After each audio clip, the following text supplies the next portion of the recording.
Good afternoon, Chairman, Senator Bunning, and Senator Sessions. I want to thank you here for inviting me to talk to you about nuclear energy. My name is Michael Kurzeja, and I'm a maintenance supervisor at Exelon, the largest operator of nuclear energy plants in the country. Here today, though, however, I'm speaking to you as my capacity as the president of the North American Young Generation in Nuclear. Formed in 1999 by 7 individuals from the United States, Canada, and Mexico, North American Young Generation in Nuclear has grown to more than 5,000 members today. We have 70 chapters in North America at commercial power plants, research facilities, and other locations. NAYGN membership base represents individuals who are 35 years or younger and are in fields of nuclear science and technology. Our members are engineers, chemists, plant operators, health physicists, scientists, mechanics, electricians, accountants, environmentalists, and more. Our mission is to unite young professionals who believe that nuclear science and technology is a vital part of meeting the future energy demand across the globe. Our members are working together throughout North America to share our passion for this industry. Now, we have 5 strategic focuses. One is professional development of our members, providing information to the public about nuclear science and technology, aiding with recruiting and retention, focusing on knowledge transfer, and providing networking opportunities to our members. Now, NAYGN has no shortage of energy. In 2008, our members conducted over 45,000 hours of professional development and public information activities throughout North America. Our members like to share their enthusiasm in nuclear energy in many different venues. One of those venues includes conducting a 5th grade poster contest.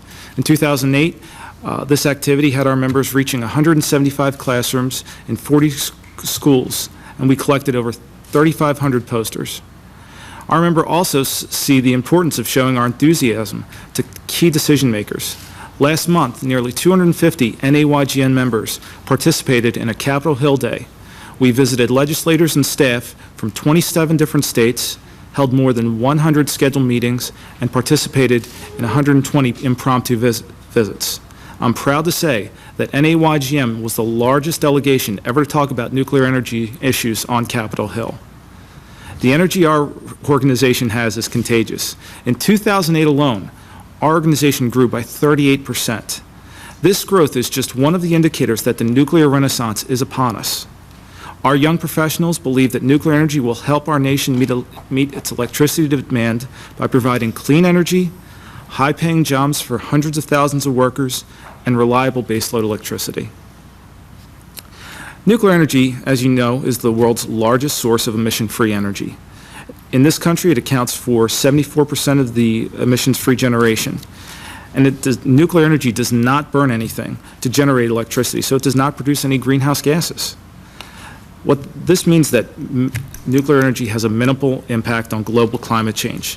And on this basis, we believe that nuclear generation, along with other low-carbon technologies and energy efficiency, will be an important part of our future energy mix. In 2008, the Clean and Safe Energy Coalition study found that as this country moves forward in the nuclear renaissance, as Chairman Alexander, you proposed, it would translate into tens of thousands of jobs created to build, maintain, and support new reactors. As many as 2,400 workers will be needed at a single site during peak periods of construction. Once new plants are built, 400 to 700 people will be needed to run each plant, depending on design, number of reactors, and staffing strategy. U.S. companies have submitted 17 applications to potentially build 26 reactors. These potential new builds have already created as many as 15,000 to 21,000 new jobs. Jobs at nuclear energy facilities pay substantially more than average salaries in areas where the plants exist. Median salaries range from between $60,000 to $90,000 per year, from jobs ranging from technicians and engineers to operators and welders. We're talking about jobs where people buy houses, jobs where they send their children to college with. Jobs that by their nature cannot be shipped overseas and communities are built around. Even as this country experiences an unprecedented set of economic challenges, the nuclear industry remains one of the few that is hiring today. At a time when the nuclear industry is experiencing growth in new plant builds, nearly a third of all its workers are retirement eligible within 5 years. This has led to a multitude of exciting, rewarding, and diverse job opportunities for young professionals. Today's young professionals are excited to be part of an industry that will support long-term career opportunities. Our nation is looking for ways to put people back to work, and the nuclear industry is looking for the human capital to not only sustain its current fleet, but also build new plants. New nuclear plants are a great investment for this country because they will put our factories and skilled craftsmen back to work. Young people entering the job market will have the opportunity for high-paying and rewarding careers. And we will do this in a way that reduces our nation's carbon footprint while working towards energy independence. The U.S. DOE forecasts that we will need 21% more electricity by 2030. And currently our nation is looking on how to meet this demand while being as environmentally friendly as possible. NAYGN supports this effort and believes that all low-carbon generation options should be evaluated.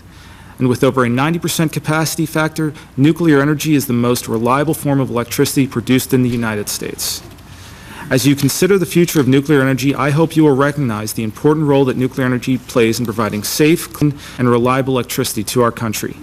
We need to continue investing in our energy infrastructure, and NAYGN believes that nuclear energy should be the top energy priority for this country. Nuclear energy is vital to this country's environmental responsibility, energy independence, and economic prosperity.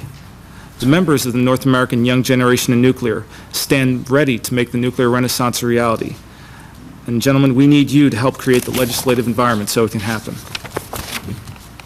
Thank you, Mr. Kurzeja. Now, before I recognize Alex Flint, we've been joined by Senator John McCain, who made nuclear power a primary flank in his presidential campaign and a primary part of his energy and climate change legislation. Senator McCain, would you like to make some comments at this time? After I change seats.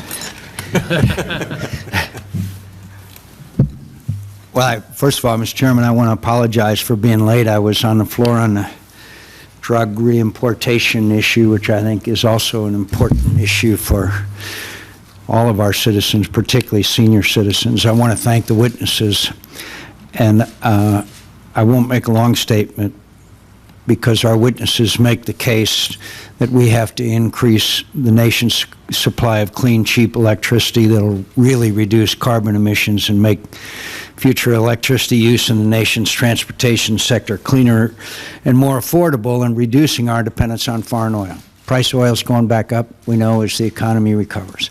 Recently, I was on a trip to Japan and visited a reprocessing facility. That stands in sharp contrast to a question when I asked Secretary Chu about the administration's position in regard to reprocessing of spent nuclear fuel, and the Secretary responded that he believed that reprocessing needed, quote, further study. I wonder how the Japanese and the French and the British feel about that needs, quote, further study.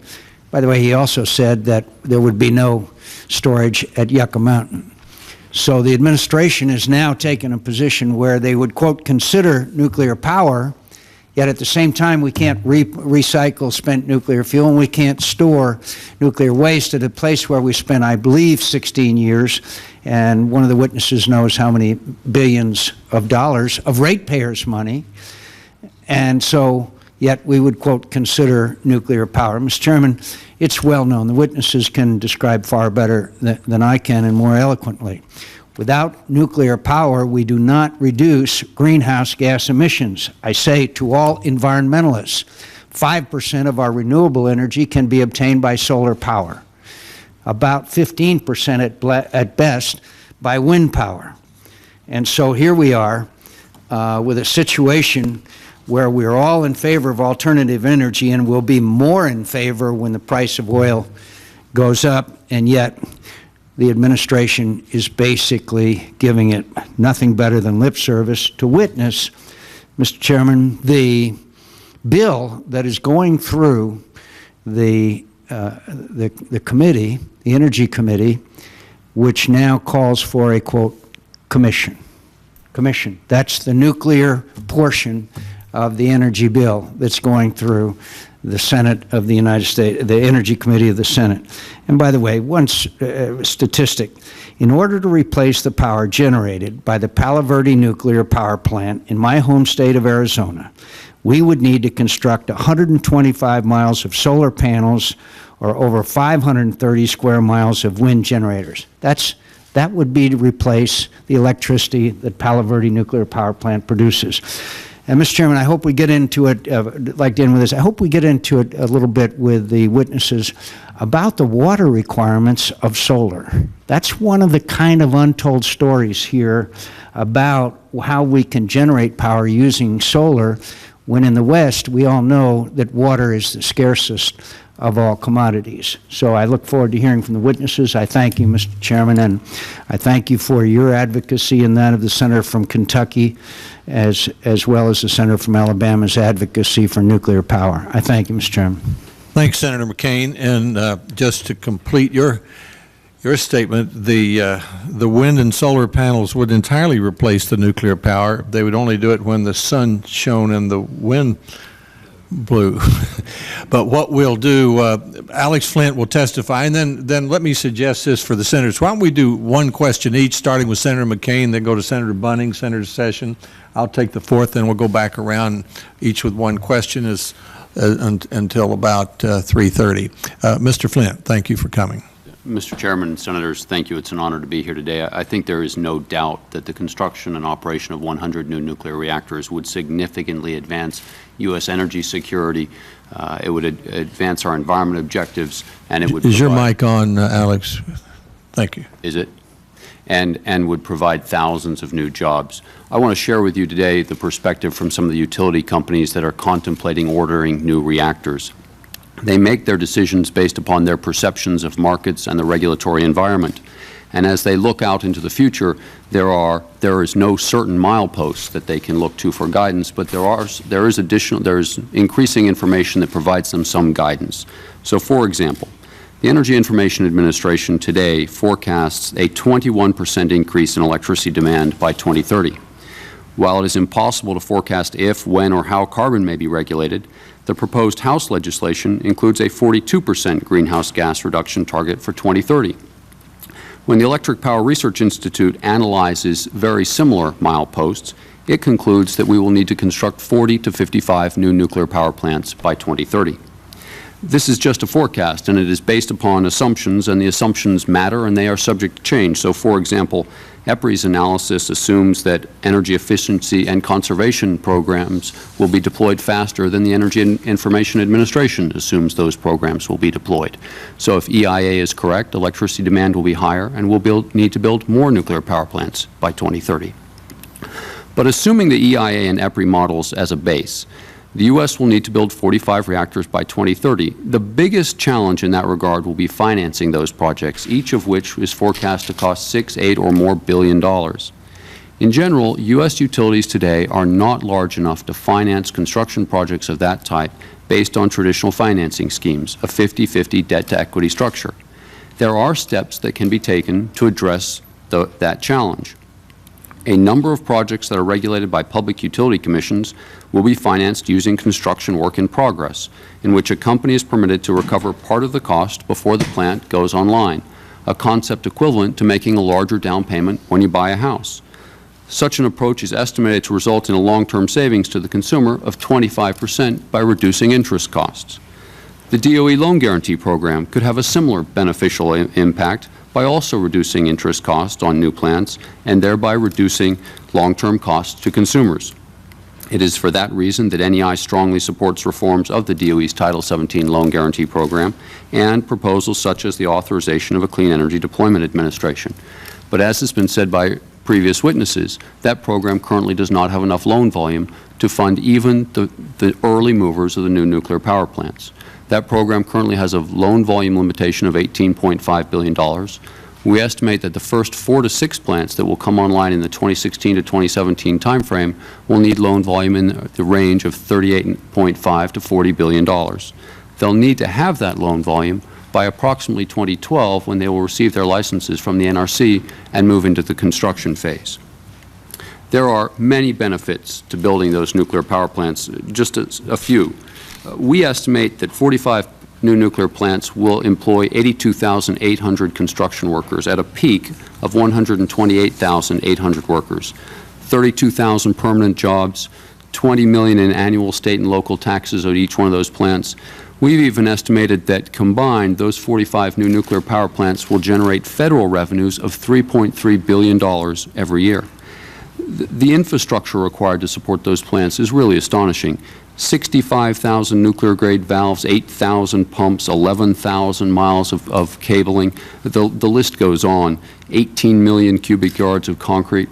We're talking not just about building nuclear power plants. We're talking about building an industrial infrastructure capable of supporting it. Mr. Chairman, I know that you and others have called for the construction of 100 nuclear power plants by 2030, which currently exceeds this scenario that I've gone through. But there are scenarios by which 100 nuclear power plants are necessary and possible. For example, EPA models of some climate legislation indicate that to achieve an 80% reduction in greenhouse gas emissions by 2050, nuclear energy will need to provide 1.9 trillion kilowatt hours of generation per year. For reference, that's 2.4 times as much electricity each year as is generated by today's 104 plants. And if you do the math, that means that by the year 2050, we will need 245 reactors of today's average size. Now, keep in mind that in the 2030s, a number of our existing plants will reach the end of their 60-year operating life and will begin decommissioning, although it is possible that some would receive license extensions for an additional 20 years. We have analyzed this in similar scenarios, and it is possible that 100 additional new nuclear plants could be in operation, under construction, or in the licensing process in 2030. This would require starting the licensing and eventually the construction of 5 to 7 new nuclear power plants a year, starting in 2012. That construction rate was achieved in the 1970s, but would require additional action to address the same issues I listed previously when discussing the 45 plant scenario. But it also brings up an additional topic relating to the licensing process. Under the existing new licensing process, the initial licensing is taking at least 6 years, 2 years to prepare the application and 4 years for the NRC to review it. We believe this process can be reduced to 3 years, a 1-year preparation and a 2-year NRC review process. To achieve this scale of improvement will require a close look at the subsidiary licensing processes, such as the environmental review. For example, if a utility receives an early site permit, which requires an environmental impact statement, and then immediately submits an application for a combined operating license to build a reactor on that site, it should not require an additional 28 months to do an almost identical environmental impact statement in that second step. Mr. Chairman, let me close with a brief discussion of something Senator Bunning and Senator McCain spoke to in detail, the current situation regarding used fuel. First, all credible scientific evidence to date suggests that Yucca Mountain is suitable to serve as a geologic repository for spent fuel. But it is clear that due to political commitments the President made during the campaign, the administration may not support opening the Yucca Mountain repository even if it receives a license from the Nuclear Regulatory Commission. Given that the Nuclear Waste Policy Act remains the law of the land, and recognizing the legal and moral obligation that the government has to fulfill its responsibility under that law, the industry believes the NRC's review of the Yucca Mountain license application should continue. In parallel, the administration should convene an independent panel of the best scientific, environmental, engineering, and public policy leaders to fully investigate the critical issues and make a recommendation to the President and Congress on how best to proceed with managing used nuclear fuel. Given the clear need for expansion of nuclear energy programs in the United States and worldwide, the nuclear industry proposed 2 years ago that our nation should revisit the decision to use a once-through fuel cycle and instead pursue a closed fuel cycle that includes recycling. This integrated approach includes at-reactor storage, private sector or government-owned and centralized storage, research and development on recycling technology, and continued development and licensing of a federal repository. If the administration unilaterally decides to abandon the Yucca Mountain project without enacting new legislation to modify or replace the existing law, it should expect a new wave of lawsuits seeking further damage payments, as well as likely requests for refunding of at least $22 billion already collected from consumers that has not been spent on the program from the Nuclear Waste Fund. Further, given the uncertain path forward for the Yucca Mountain project, and the difficult economic times facing American families and businesses, Secretary Chu should reduce the fee paid by consumers to cover only licensing costs incurred by DOE, NRC, and local Nevada government units that provide oversight of the program. Let me provide some additional clarity on that point. Every year, our ratepayers send $800 million to the Federal Government. The President's current budget request proposes to spend less than $100 million on licensing of Yucca Mountain. That's a $700 million charge our ratepayers should not be paying until the administration decides how it wants to proceed with the used fuel program. With that, I conclude my prepared remarks and available for questions. Well, thanks, Mr. Flint, and thanks to each of the four of you. That's very helpful. We'll circulate your statements, and it'll help form the basis for what will be a series of hearings and conferences, roundtables, and meetings as Republican senators, hopefully with a number of Democratic senators who also agree with us about the importance of nuclear power, began to push it to the front. We've been joined by the Vice Chairman of the Republican Conference, Senator Thune. I'll ask him if he has a statement to make, then we'll go to Senator McCain for a question, then Bunning, then Sessions, and then I'll have a question. Thank you, Mr. Chairman. I want to thank you for holding this hearing, and I want to thank our panelists for their perspectives and their testimony. My view, Mr. Chairman, there is just simply no way that we can address the issue of climate change without a robust nuclear energy policy. And we're getting whipped by the Europeans on this, which is somewhat ironic. But today we've got nuclear power that makes up about 20% of our nation's power supply, but it's 73% of our carbon-free energy production. It's clean, it's affordable, it's reliable, and it seems to me that we're really missing the point when we talk about energy policy without including nuclear energy in that mix. And I want to point out something that the MIT study on the future of nuclear power said, and I quote, "The position is that the prospect of global climate change from greenhouse gas emissions and the adverse consequences that flow from these emissions is the principal justification for government support of the nuclear energy option," end quote. Now, the EPA analysis of the Waxman-Markey climate change bill assumes 150% increase in nuclear power generation, which would assume 200 new nuclear reactors by the year 2050. And yet the House climate change bill fails to include a nuclear power title and does not address the major issue that's facing the major issues that are facing the industry. And so I know that the panelists have already talked about the need to construct new power plants and the fact that we haven't had any in the last 30 years, but it is absolutely it's insane to me that we haven't made more headway on this issue. And I hope that this year will be the year when we come to the realization around here in Washington among our policymakers that we've got to have a comprehensive energy policy that includes a robust nuclear energy policy if we're going to get serious, one, about meeting the energy demands that we have in the future, and two, decreasing greenhouse gas emissions. So I thank our panelists, Mr. Chairman, and I look forward to joining in the questions. Senator McCain. Thank you, Mr. Chairman. One of the witnesses said that we could reduce the licensing period to 3 years. Mr. Campbell, how long is it in France or Japan to obtain a license for operating a nuclear power plant? The French, of course, have did it Pull right the mic up a little closer to you. It would help. Right the first time by having one program, one plan, one design, and so it's much faster. But Alex might know what the time is, but it's much less than what we face here. And, so, and 7 years is not necessarily done 7 years either. It often takes longer. Shouldn't we work for a common design in order to assure people that the shortening of the licensing process has all the necessary safeguards? Well, we have made progress on that, haven't we, Alex? On the Senator, in the United States, because we don't have a single purchaser, as there is in France with Electricité de France making those decisions, the market makes a decision, and so it's up to individual companies to decide if they want to buy Westinghouse reactors or GE reactors. What we are doing, though, is we are working to ensure that within each design, the designs are identical. So if you buy a Westinghouse AP1000 reactor, that design will be identical at each site. It allows for tremendous efficiencies in the licensing, but also in the operations of those plants, and will be significantly different than the way reactors evolved both during design and construction when we built the first generation of reactors. And Mr. Blee. Senator, I would add, you have a good example at Palo Verde.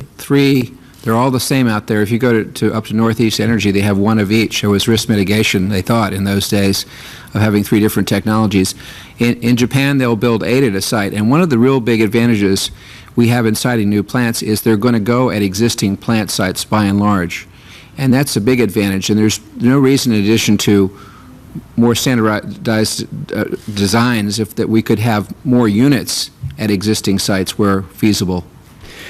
Isn't it true that there are nuclear power plants in America that the capacity for storage is quickly being exhausted?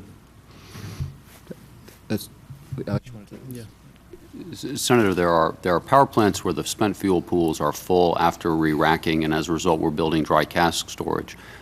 There are not currently plants where the ability to build additional on-site storage seems to be in jeopardy. The NRC licensing process, while that was questioned at one point, seems to be routine and fairly predictable for building on-site storage at this point. From a national security standpoint, I don't see that. How many nuclear power plants do we have? 104 civilian plants. Plants, that it's good to have those spent fuel rods sitting around in pools around the country. Senator, without a doubt, it would be ideal to create centralized storage and then eventually move to recycling and deep geologic disposal. The issue for us is existing storage in pools or in dry casks safe? We believe it certainly is. The NRC has concurred in that opinion. Those facilities are tremendously robust. The images of them, the tests that they undergo are truly impressive, and at least the NRC concurs that used fuel can be stored on site safely and securely for decades. Well, I respectfully disagree, particularly where in the Northeast, where we have very heavily populated areas. It may be true at Palo Verde, but I don't think it is in other places. Mr. Blee, you have a comment on that, and what should be done with the, was it $22 billion, whatever it is, we've collected from the ratepayers for Yucca? Right. Well, first of all, I'd like to say that the perspective you just heard was from an operating utility perspective. There are almost a dozen shutdown plants in which they are sitting there up in Maine, New England, Connecticut, California, and they have nowhere to go. They're just simply, there's no pool there, the buildings are torn down, and there's a pad there.